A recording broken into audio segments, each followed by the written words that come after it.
Kat Timpf is one of those people who never expected her life to turn out the way it did. She used to say she would never get married or have kids. Her life was wild and unpredictable, full of chaos, late nights, and constant change. She was known for avoiding commitment and living life her own way. Then, everything changed when she met a man who completely flipped her world upside down. He wasn't famous or from the media world. He was quiet, grounded, and unexpected. Within 5 years, her life looked nothing like before. She went from sleeping on yoga mats and barely getting by to living in beautiful homes across several cities. But what surprised everyone most wasn't her success, it was what happened right before she gave birth to her first child. The timing was so strange that she called it a miracle that might have actually saved her life. Kat Timpf was born on October 29, 1988, in Detroit, Michigan. Her father, Daniel, worked long hours in a factory just to keep the family fed. Detroit was struggling then, with thousands of people losing their jobs and moving away. Her family lived in a small home in Wixom, always trying to make ends meet. Her dad would come home covered in grease and exhaustion, his hands rough from hard labor. Her mother, Anne-Marie, came from a large Polish Catholic family with 8 siblings. There was a lot of love in the house, but never enough money. Kat grew up understanding what it meant to struggle financially, and that experience never left her. School wasn't easy for her either. She was bullied constantly because she was loud, different, and outspoken. Other kids threw food at her and ignored her in group projects. When she was only 5 years old, doctors diagnosed her with ADHD and prescribed medication that she stayed on for nearly 30 years, up until her pregnancy in 2024. The medicine helped her focus but came with side effects that made her feel trapped. She also battled deep anxiety and began harming herself as a way to release pain. The worst part was that the adults around her saw the signs but didn't help. That early betrayal taught her that staying quiet never protected anyone. It's one of the reasons she later became such a strong defender of free speech. Words became her protection, her escape, and her identity. When everything else felt out of control, writing gave her power. Things began to shift when she went to Lutheran High School North in Macomb. The school was small, and that helped her finally find some balance. She joined the theater club and wrote for the school newspaper. She used her trauma and turned it into dark humor, performing jokes and writing stories that made people laugh and think. She still felt like an outsider, but now she had a voice. Her grades improved, and she started to find confidence. The school's Christian roots often clashed with her growing political beliefs, but it was here that she began to figure out who she truly was. Years later, 2014 became one of the darkest times of her life. Her mother, Anne-Marie, was diagnosed with a rare disease called cardiac amyloidosis, which affects the heart. It was so uncommon that doctors didn't recognize it until it was too late. Once they did, her mother had only 3 weeks to live. She passed away at 57 years old. Kat was just 26, broke, heartbroken, and living on a yoga mat in a small California apartment. Losing her mother left a hole in her heart that never really healed. Even years later, she made jokes about it online to cope, but the truth behind those jokes was raw pain. Kat's education had always been a source of pride. From 2006 to 2010, she studied English at Hillsdale College, graduating magna cum laude. She joined the Chi Omega sorority, wrote for the college paper, studied abroad in England, and interned at the Detroit News. Her parents couldn't help financially, so she worked different jobs to pay her way through school. It was during the recession, but she didn't quit. Her time at Hillsdale shaped her beliefs about freedom, politics, and individual responsibility, values that would later define her work. After college, she jumped into media work, starting with an internship at KFIA 640 in Los Angeles in 2012. She became a traffic reporter in a helicopter, waking up at 4 a.m. every morning. But she wasn't great at following directions, and since that was the main part of the job, she got fired. Still, she didn't give up. To stay legally in her unpaid internship, she enrolled in community college while also working late-night diner shifts to pay the bills. She barely slept for months but kept going. In 2013, she got a chance to work for Campus Reform, reporting on college protests and censorship. She wrote about absurd events like a campus cancelling a petting zoo because of a camel or a fundraiser getting shut down over one misunderstood word. Her stories were funny but also sharp, calling out how free speech was disappearing on college campuses. That fight for open expression became her life's work. Even with her talent, she couldn't catch a break. Her unpaid Fox News internship ended because of labor laws in California. She lost her car and apartment, and began driving up the coast looking for work. Most stations said no. Finally, the Washington Times gave her a tiny opportunity, a 2-minute radio segment. She made it count. Her confidence and sharp humor got people's attention, and those 2 minutes turned into her big break. Her personal life, however, was falling apart. Her boyfriend left, and she was alone in Los Angeles. To cope, she turned to stand-up comedy. Open mic nights became her therapy. She talked about heartbreak, loneliness, and life's absurdities. Sometimes people laughed, sometimes they didn't. She bombed more than once. But every failure taught her something: timing, control, courage. That raw honesty became her strength. By 2014, she was writing for the International Business Times and winning recognition for her bold political takes. She later received the Robert Novak Journalism Fellowship, writing about how California's strict policies were shaping the country. She started publishing articles for Investors Business Daily and National Review, earning spots on 30 Under 30 lists for conservative writers. Every step was proof of what persistence could do. Then came May 31, 2015, the night that changed her career. Kat appeared on the Greg Gutfeld show on Fox News for the first time. Her opening line, mocking celebrities who talked about climate change while flying private jets, went viral. Her joke about them having more carbon footprints than brain cells spread across social media, getting over 50,000 shares in one day. She instantly became a viewer favorite. Within 3 months, Fox hired her full-time. Her humor and honesty made her stand out. In 2017, she joined Fox News specialists as a co-host. Her libertarian views often clashed with her co-hosts, especially after major national controversies. During one heated episode after Charlottesville, she called out white supremacy directly, saying there were no good people in that group. Viewers respected her for not holding back. The show's ratings climbed, but after a scandal involving another host, the show was cancelled, leaving Kat in limbo again. In 2019, she launched her own show on Fox Nation called Sincerely, Kat. It started as a light-hearted talk show but soon became deeply personal. She opened up about her mental health, her eating disorders, and the pain of losing her parents. In one emotional episode, she removed her fake lashes and hair on camera, saying, "None of this is real." That raw honesty resonated with millions. The episode went viral and became one of Fox Nation's most watched programs. When Gutfeld launched in 2021, she was already a star. The show quickly became the most watched late-night program on TV, beating big network names. Her quick, cutting humor about cancel culture and modern politics went viral often. One of her jokes about cancel culture being a hobby for people with no hobbies reached over 8 million impressions online. But her success didn't erase her scars. On July 24, 2017, during an event in Brooklyn, a man approached her and dumped a bottle of water on her head. It was an attack. He had followed her, targeted her, and disappeared. She couldn't even give her planned speech that night. The experience left her shaken and afraid to appear in public for months. The man was never caught, but the moment changed her. It made her tougher. In 2023, she released her first book, You Can't Joke About That, which became an instant #1 bestseller. The book explored the power of humor to heal pain, even around dark topics like cancer, trauma, and death. She wrote about how society was becoming afraid to speak freely, and how comedy was one of the last places people could tell the truth. A year later, she released her second book, I Used to Like You Until, which again became a New York Times bestseller.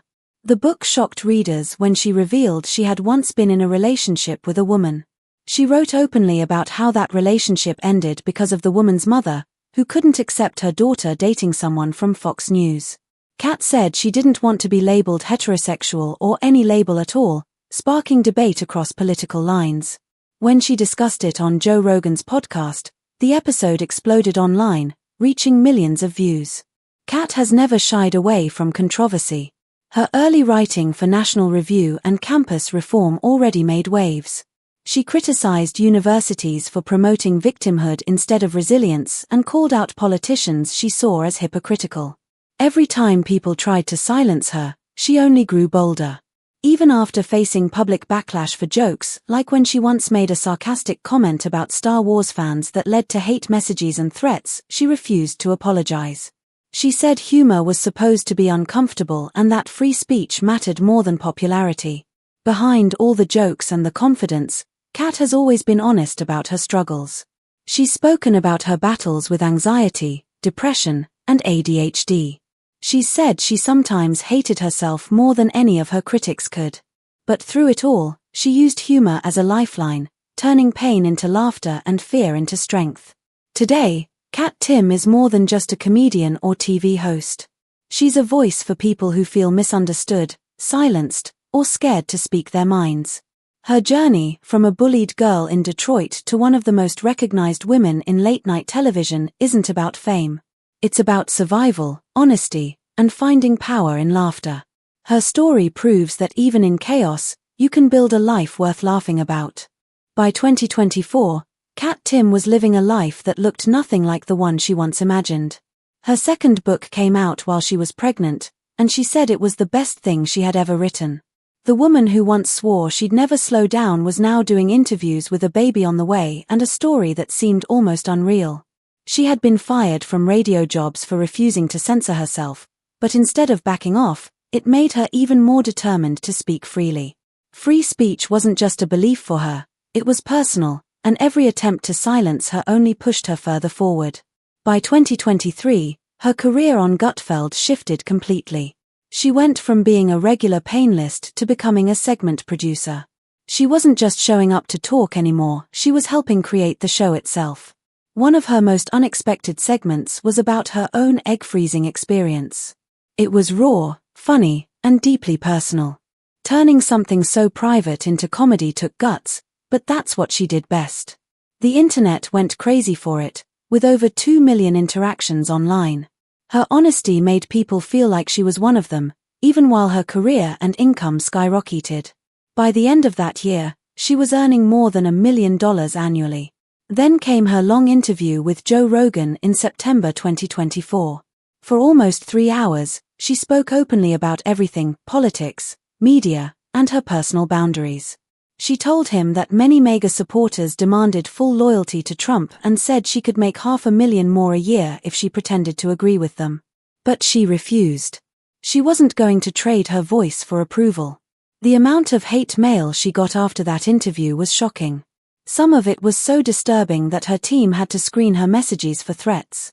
But she didn't stop. She said if she quit every time someone tried to scare her, she wouldn't have a career at all. By 2025, she took her comedy and truth-telling on the road with the I Used to Like You tour. It covered 47 cities across the country, and tickets sold out fast. In Minneapolis, every seat was gone in just over 3 minutes. Tickets cost over $200, and she earned almost $900,000 from the tour alone. During one stop, she broke down in front of the audience while talking about how her mother died just 6 months after her first appearance on Fox. She said she had to report news stories while secretly falling apart inside.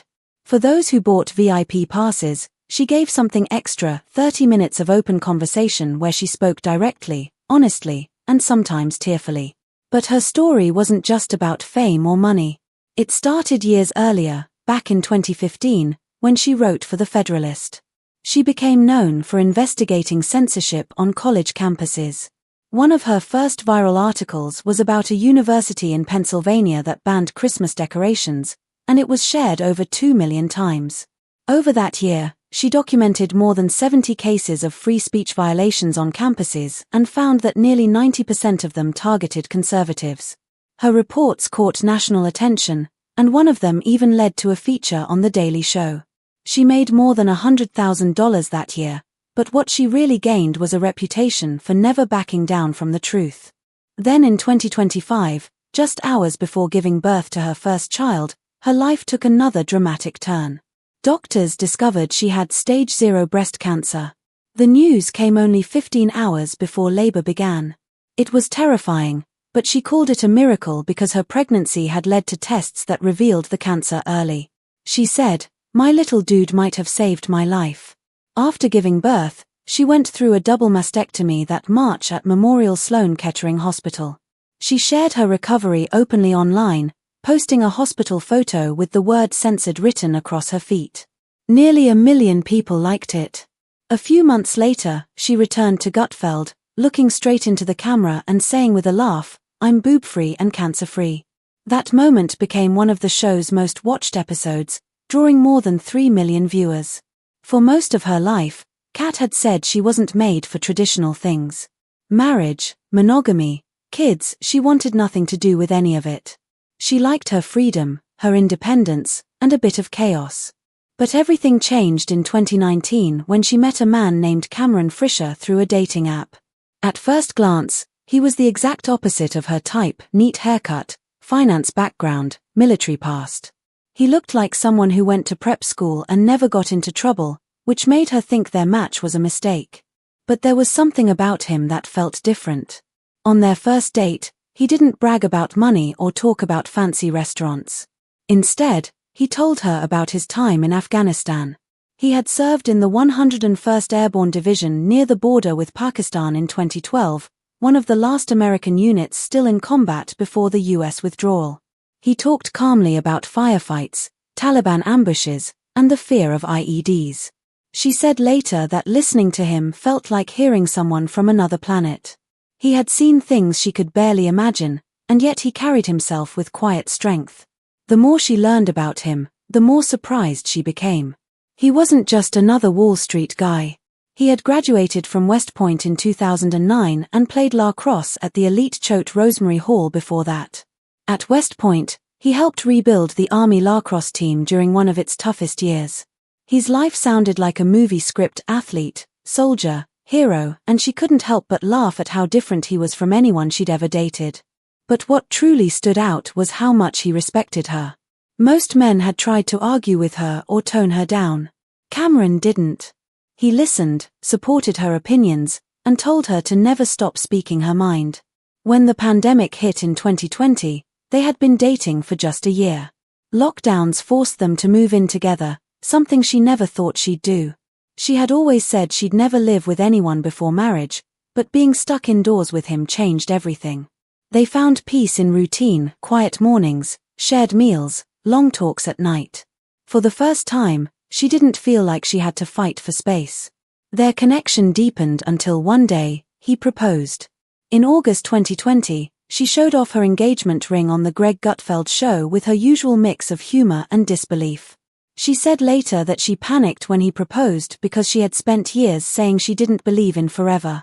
But she said yes anyway, not because she was sure of marriage, but because she believed in him.